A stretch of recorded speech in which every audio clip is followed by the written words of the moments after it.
Welcome to the Upside Podcast, where we help you get unstuck in your life and your business by elevating your thinking and provoking meaningful change from the inside out. I'm so excited today to have one of my favorite humans and no doubt our favorite broker here at the Go Network, Anne Lakusta, with me today. And we're going to have an awesome conversation.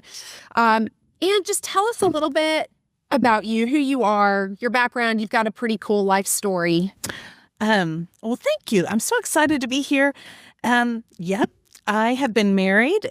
I'll start there. I'm proud of that for 45 years. It's amazing. Yes. What's your number one secret in 45-year marriage? That we trust each other, that he's the first person I want to tell things to. And when it's personal, you keep it to yourself. You don't gossip about it. So I would say that trust just with all your secrets. I love that. Yeah. Nice. We have two boys, one who is a F-35 pilot in the Navy and a commander of a squadron of F-35s. He is a very cool dude.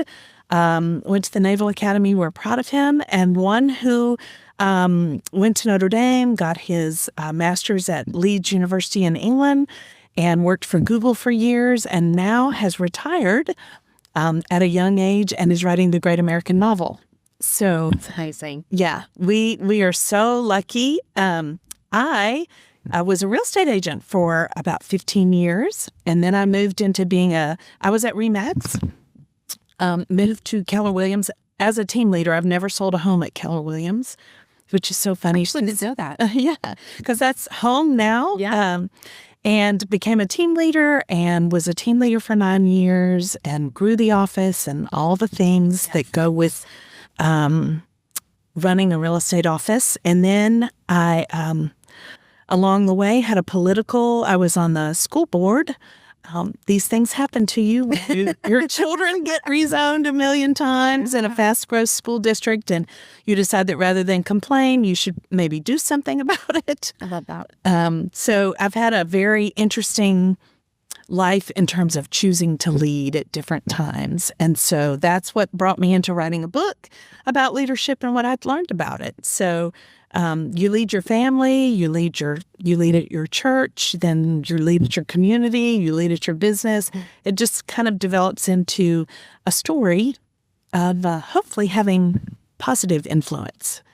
Well, I love that. And I remember being an assistant team leader in the leadership rooms when you were still a team leader. Mm-hmm. And I always admired you because you are say it how it is. You're one of the most vulnerable. If you feel a certain way, you don't put on facades. You're just who you are.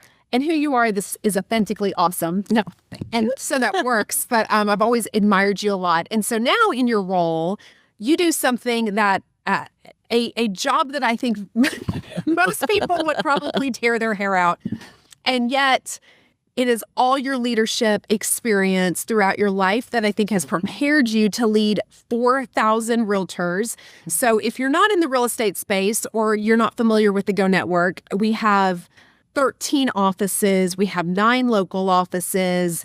And your license sponsors every one of these independent entrepreneurs, right? Who typically don't love to do what people tell them to do, right? They don't have to. And they don't have to. These are independent-minded humans. And so your role, you get the escalated situations. So if there's an angry client, if there's a lawsuit, if somebody did something wrong, you are in the middle of the most tense situations that we have to deal with in our company. And you handle it with so much grace under pressure. Oh, thank you. Anytime I That's the front. I call you. Yeah, right. Okay, we're going to get into that. Like, okay, what's the real Anne and how much do you actually drink? No, I'm kidding. But you do handle it with grace under pressure. And what I'm always impressed with when I call you is you are somebody that says, I see the problem. We're going to figure out a way. Right. And a lot of times brokers tend to be very black and white. And of course, there's black and white, right and wrong. But as far as just being an out-of-the-box creative problem solver, and you have a really great way of de-escalating situations. So I want to get into all of that because regardless of what your role is, everybody has to learn how to de-escalate situations. Okay. So tell me, what do you think in your career has been one of the most intense leadership situations that you have faced? So I thought about real estate specific and I thought, well, COVID. Yeah. We woke up one day and we couldn't show homes. Well, maybe we could show homes in Dallas, but we couldn't show homes in Keller. Right. Or we couldn't, all the rules were different. You had to have a mask, or you had to have shoe covers, or you just couldn't touch anything, or you couldn't be in there at the same time. We had people flipping out because the appointment behind me came in while I was still there and they were breathing. Like, okay. It was really just, Yeah. We laugh about that, but that was actually a reality. it was a true moment in time that required every bit of de-escalation that you could find, because people were escalated just when they woke up in the morning. You woke up as a human being tense in the situation and not sure how to proceed. And for these people, I always tried to remember their livelihood came from figuring out how to proceed. If they could not proceed, they did not get paid.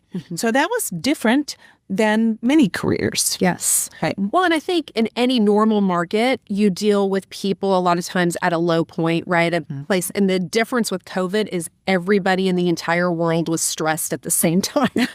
Exactly. It wasn't just like somebody's going through this personal life situation. It was everybody. There was just a intensity in the air. So how did you stay grounded in that? What did you learn through that experience of dealing with just a high pressure, high stress environment? I think it really emphasized for me that the best thing that I can say to people when they are high stressed is, how can I help? Just how can I help? And that doesn't mean that I can always do it or that I always have the answer about how can I help. Let me see how I can move us in that direction. Let me see what's one step that I can go get information on or get someone else to help us or something. But how can I help tends to just lower the temperature. That is really good. I can even see that using that with my 13-year-old girls. Oh, yeah. When there's emotion, how can I help? Instead of, I think the natural thing is to want to coach or to want to give advice. Solve it. Right. And when you're in a brokerage situation, a lot of times there is a right and a wrong. And sometimes the person on the other end of the phone is wrong. And if I tell you how people don't want to hear that. And they don't want to hear that. You learn that almost in our business, to talk real estate for a minute, like with an appraisal.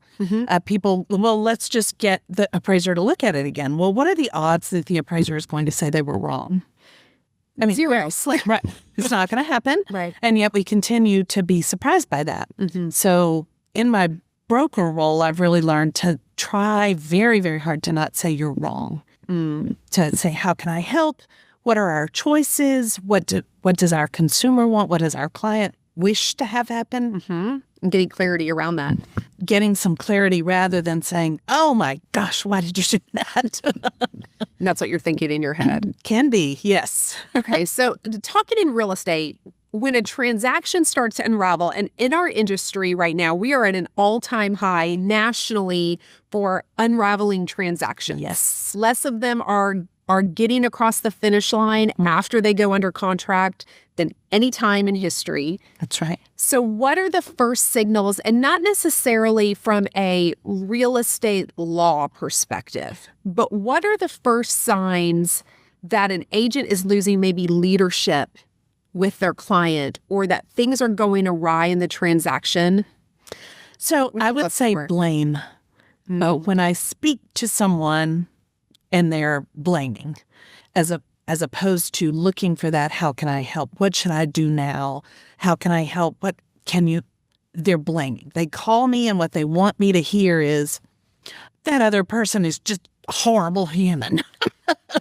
They want to tell me their story as opposed to wanting to find resolution or a next step. And so I hear the blame and I think, okay, this is a de-escalation moment. This is okay, I hear you. I am sure that other person wishes they had acted differently. So, okay, I'm going to give you that. And then we're just going to pause for a minute, and then we're going to figure out, what do you really need besides just love and support that, hey, yeah, this is a bad spot. I'm sorry. Yeah. Are we actually looking for a solution, or are you just wanting to vent Right. your problem? So how do you help somebody in that time where they are just wanting to blame and to point the finger? How do you take somebody who's maybe done something wrong maybe they made a wrong decision or made a mistake, or maybe they just have handled it in a way that has caused it to escalate. How do you hold up a mirror to somebody while still de-escalating that situation? I think that what I bring, particularly now after some years of experience in this role, is that we have had people do some things really wrong, and we have never had anyone lose their license. We have never had anyone go through a serious penalty phase. And so we can handle it. And so I think you start there with, okay, wow, that wasn't perfect. Okay, it's okay. We do a lot of imperfect things. Yeah. And so let's just break it down and start with that. And I do use writing most of the time. Okay, tell me more about that. So people want to tell you the story, but when they write you the story, it's a whole lot shorter. Yes. And that sounds selfish on my part. Yeah. Maybe usually. Yes, occasionally people will write me a novel, but a lot of the emotion around it disappears if they sit down and write a bullet point summary. Could you just bullet point me what happened? I hear you, but if you could send me an email with bullet points, that will help me decide what we should do next. So I think what you do so well is the trust triangle, meaning you're creating empathy with somebody. You're allowing them to feel heard and seen. I hear you. I get it. I understand how you're feeling in this moment. And then let's get a little bit logical and getting them out of the emotion by having them bullet point it and write it. That is really good.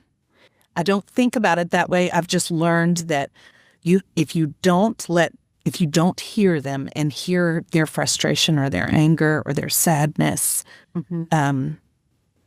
they don't care what you say. Yes. They don't care what I say if I haven't first cared about them. Yeah.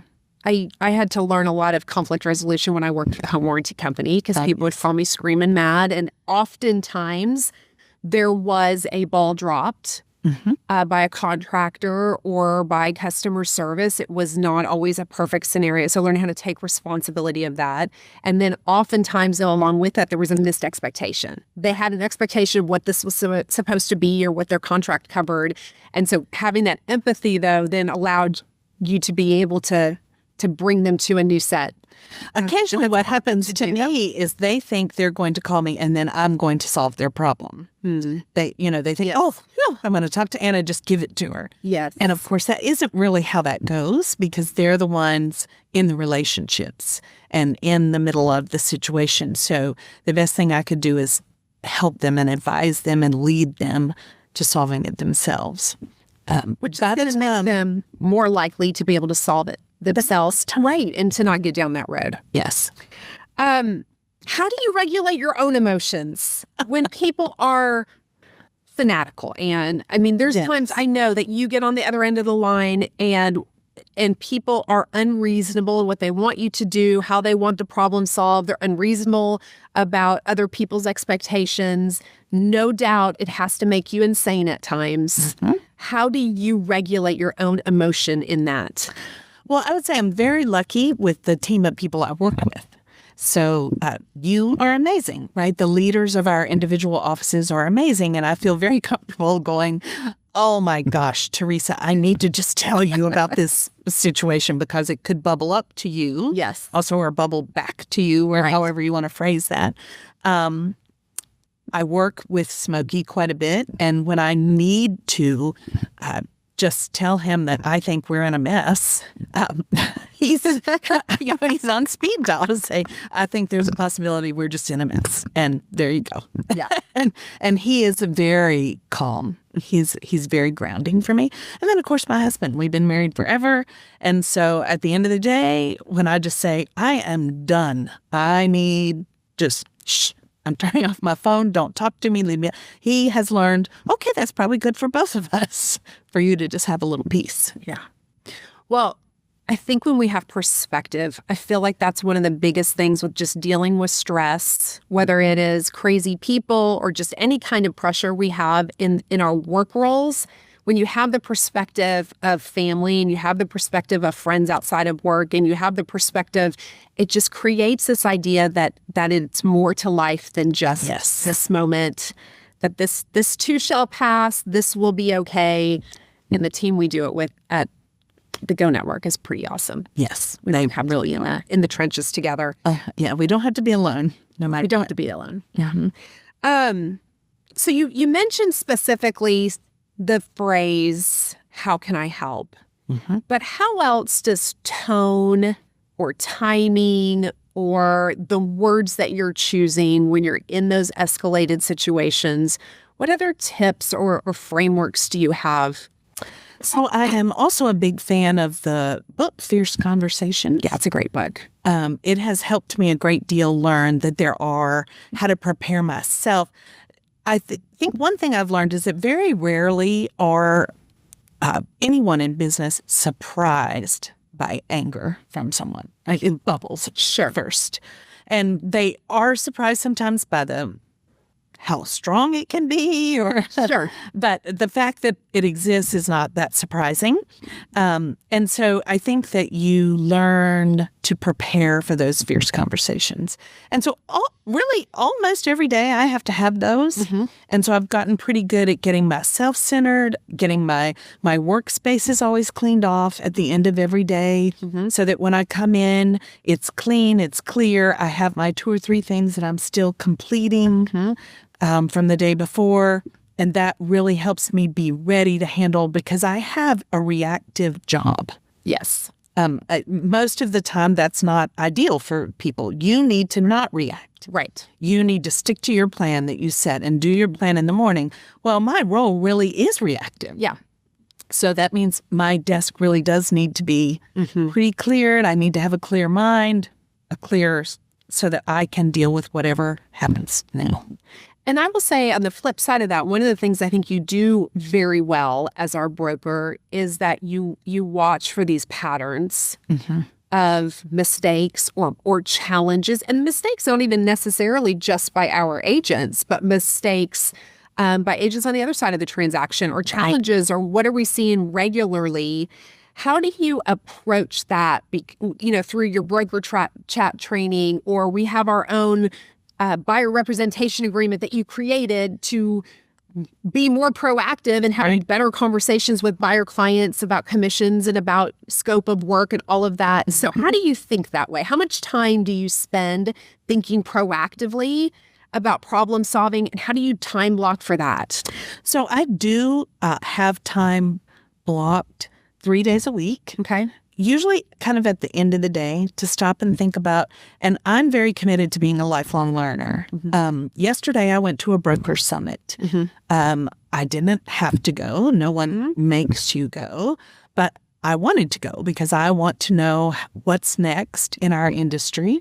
And so there was an AI presentation, there was a forms presentation, there was an antitrust lawyer presentation. And I want to continue to be that person because by having our own forms and by having, we are thinking ahead so that we're avoiding some of the problems that you're seeing in our industry now. Because we did some of the right things early on. Yes. And so I'm trying to stay in that space. What do we need to be doing next? Because, I see that this problem is going to be coming our way. As a leader, it's being ahead, it's learning ahead of having to learn it and then starting to put vision in place. And I think you've done a very good job with that. I remember you talking about buy-side commissions going away before anybody was talking about that. Before the lawsuits were really even happening around that. And you would come in and we were talking, if you could not get paid directly from a buyer, what does this look like? And I remember the first time we start having those conversations, our agents are just like glossy-eyed, like, what on earth are you talking about? Why are you such a downer? Like, what is happening? And we were so well prepared. When things changed in our industry, we were so well prepared because we had been talking about it and changing mindset and thinking differently outside the box. And a lot of that was to your credit. I think you led the way very, very well in that. And that is such a key piece of leadership, moving forward. And that's how you maintain your influence. If leadership is largely influence, one way you keep that is to make sure that you are a lifelong learner, that you are actually embracing those things. We were talking a little bit about AI and what that means. And so many people, they're talking about making a broker bot, like Anne bot. And I was like, well, if she can be 21 with long blonde hair, I'm in. Done. But I think embracing that and figuring out, and I've had people say to me, aren't you worried about that? Or what if you lose your job? And I'm like, well, as I understand a bot, it would only say what I told it to say. So I think I'm not really too worried about that. But it's interesting, the fear that goes, and I'm so lucky because I really don't feel fear about learning new things. I'd rather step right in front of it and figure out, okay, how's this going to work for me? And then if I can make it work for me, then how do I turn around then and make it work for them? Yes. Okay. So talk to me. You've seen, I can't even imagine, Anne, the amount of stories that you have on the field. I want you to tell the pig story. Great. Which Anne has written a book on leadership called Pass the Pig. It's an awesome book. And she tells the story at the beginning. Yes. So day one on the job as a team leader, if you're not familiar in the Keller Williams world, the team leader of the market center, it's what I do at Dallas Preston Road. So office manager, essentially recruiting, coaching, consulting, growing the market center, responsible for the culture. And yet you're chasing pigs. So Anne, that first day, on day one, that first day did not go at all. On your first day at any new role, you want to meet the people. So I wanted to meet agents. I wanted to meet staff. I wanted to let them know my vision. I had all these plans. And when I got there, there was a call right away that passed through to me. I'm a brand new leader. And I'm like, hello. And they tell me that one of my agents has let a pig out the front door. I, start with just kind of, okay, I'm pretty sure this isn't my job. Now, don't we have people say this? Whose job is this? But it turned out that it was some sort of designer pig. They said it was worth $40,000, and the pig was running down the street, and they had called the police, but that I had to come do something. Well, first off, I'm 100% sure I'm not going to be effective at doing something with the pig. How much experience had you had in pig catching? Zero experience. This is not going to happen. But I also understood this was our listing. Someone had... So did they know where the pig was? Like, was it running around supernet? They did. They could see it, so it wasn't gone. Okay. And they had called animal control or whomever. So I felt like they had done the right things. That didn't change the fact they were really mad at our agent and our people because we let their pig out. And I guess that's bad for a domesticated designer pig to be loose. So basically I spent the whole day, because then we had to write a police report and then just the things that come. So at the end of the day, I thought, what happened? You ask about emotions. I think I remember my first day because it was so nondescript. And that was awesome. That would be awesome. But no, it was just a moment of what just happened to my day and how did because I couldn't solve it. I knew I wasn't the pig catcher. Right. And yet I didn't control my day. I let that swallow my day whole. So when I sat down to write a book about leadership, because I do think between being in politics and understanding the absolute need to build consensus and school board is not exactly political, but let's be honest, it's political. It's political. Yeah, need to get elected. Yeah, it's political. Right. Even the PTA is political. I mean, if you don't have influence and can't build a consensus, you're wasting your time. And so you stop and think about all your experiences, and that pig story really stood out to me as I lost it that day. I just lost it. I sat back and went, why did I spend my entire first day on the job worrying about a pig when clearly I'm not going to do anything good about the pig? I have nothing to offer in the pig situation. So that, as I thought through my life stories of being a leader in interesting situations, that's one that jumped up at me as, it's funny. Yeah. And it's true. And they got their pig back. And they got their pig For back. everybody listening, very worried about the $40,000 designer pig. They got their pig Was back. it an exceptionally pretty pig? No, it was an exceptionally large pig. I see. It was Okay. So very pound.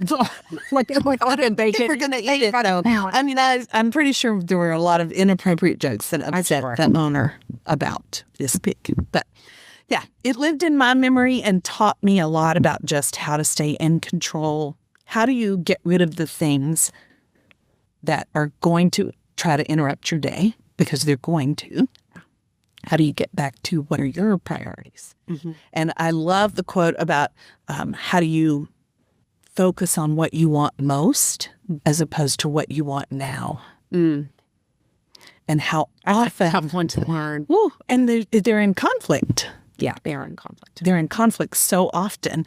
And that's just, this Pass the Pig story is just a shining example of, well, right now I want that dadgum pig to get captured. Okay, so you, at the beginning of your book, when you're writing your foreword from the author, you sign it off and say it's all about the journey. That's right. And I love that because I resonate with that so much. I believe that it is all about the journey. That's right. So how does somebody really enjoy the journey? I think the first step to enjoying the journey is understanding that it is one. I don't look forward to a day when I'm finished.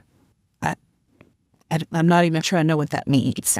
I hope that I will be loving and giving and matter to at least a few people right up until I'm not here anymore. Yes, no doubt. And so, first off, I think you need to view it as a journey, not where am I going and when I get there, I'm going to stop. I'm all about goals, but they're a part of the journey, not the end. The end. Right. There was a comment from the Mega Camp stage this week that if you do not determine your own definition of success and you chase somebody else's, you're going to end up wildly unhappy. Right. And you've got to determine what you really want. And the goals that we have are just stops along the way, but they're not the destination. I feel so lucky because I've gotten to live that. Yeah. But raising kids and now being a part of my grandkids' life and running a business and running businesses that I own and businesses that I don't own, and then being political along the way because I thought it was important for my family. I've had so many goals. Yeah. Okay, so Leadership by Attraction, Pass the Pig. Who should read this book? I think people who want to be a more impactful leader, people who know that they could lead or that maybe they're in the position, particularly people who find themselves in a leadership position, who want to be more impactful, who want to influence more people, who want to grow their sphere. I always think about that drop a pebble and how big are the ripples. If you're looking to make your ripples bigger, which is something that I'm constantly, it's part of my faith, is that I hope to bring encouragement and joy to more people, courage, joy, whatever you want to say, that what can I bring to you to make your day better is a part of my faith. So that's part of that ripple. And that's who should read this book. There are some great, I believe, moments of realizing, okay, I need one of these things. I need clarity. I need to know what to do now. I need fun. When you're waking up every day and you're slogging through your day, you're probably not an awesome leader. Yeah. Because who wants to follow that? I mean, I can wake up and have a horrible day all by myself. I don't need to follow you through your, sloggy day. So if we get clarity and we have fun, and then we figure out how not to be stagnant, how to continually be interesting and energetic, that attracts people. It does. Well, and you mentioned that you're a learning-based person and you're always learning and growing. And I think that is part of being somebody who views life as a journey. Because if we're not continually learning and growing, we're not moving forward. And a journey is always about moving forward. It's going from here to there. And it's not always about the speed or the method of the travel or even what that destination is, but it is about moving forward. And so being a learning-based person is really, I think, a key piece of. And I laugh, and one of my hobbies is music. I love to listen to music. I love to make people playlists for different. You'll give Tommy a run for his money at least try a jukebox. This I do know to be a fact. I love music. Well, part of that is then I make playlists for people as they go through different things, and I share music, and I find it to just be, that's me on my journey. I don't want to lose that. I want. What's your next concert? Bringing it. Yeah. Oh, yeah. And we're going to see Lawrence in Lake Street Dive, and we're going to Kansas City. Here in Dallas, the next one is Dua Lipa. September. Mm-hmm. You are also a very eclectic music. Yes, I am. Music. I like everything. Is there anything you don't like music-wise? Probably not. So Okay. I would say, I think a lot of people are like me. Probably not. Yeah. I like all kinds of live things also. I like live sports. I like to go and have the energy and the experience. And even when I don't really know what I'm watching sometimes, I still have a great time. And music definitely is I'm not a big symphony person, but I can go and love it. You can appreciate it. Mm-hmm. Okay, final question. Okay. As we are in the whole world, whatever industry, if you're in real estate, this absolutely applies, but everything is changing so fast. Mm-hmm. And change, even when we embrace it, creates stress. Mm-hmm. What is your advice to everybody as they're just navigating change, as they're navigating clients under pressure, just a high pressure environment? What is your advice to everybody to manage that kind of pressure and stress? I do think about it in our industry quite a bit because there is so much change in how we do our job. I think the best advice I can give is to breathe. Change doesn't happen to you, really. If you just breathe, you're able to get help. You're able to slow down. YouTube's your friend. I mean, it isn't always about doing something complicated. Mm-hmm. It's just breathing and finding, okay, what is one little bit of information I could get that's going to make things easier for me? I love that. And that won't cause you to live on the upside. That's right. Oh, yeah. You have to approach every day on the upside because that determines how your day's going to go. Well, you are a joyful broker. Yay. Thank you. Thank you so much. So much we can learn from you. And I think any of our realtors that have interacted with you in stressful situations, you are so well loved and so well respected. Oh, thank you. In our network. And I think even agents on the other side of transactions that have had to encounter you would say the same thing. But you do exemplify grace under pressure, joy in the journey, and just all of the things that we all aspire to be. So thank you for leading the way. And thank you for being on with me today. I would encourage everybody, go get Anne's book, Pass the Pig. I know you can get it on Amazon. Yes, absolutely. It's the best place to get it. That's the best place. Sure is. Amazon, so easy peasy. And I encourage you to put this on your reading list. And Anne, thank you for coming on with us. Thank you. I loved it.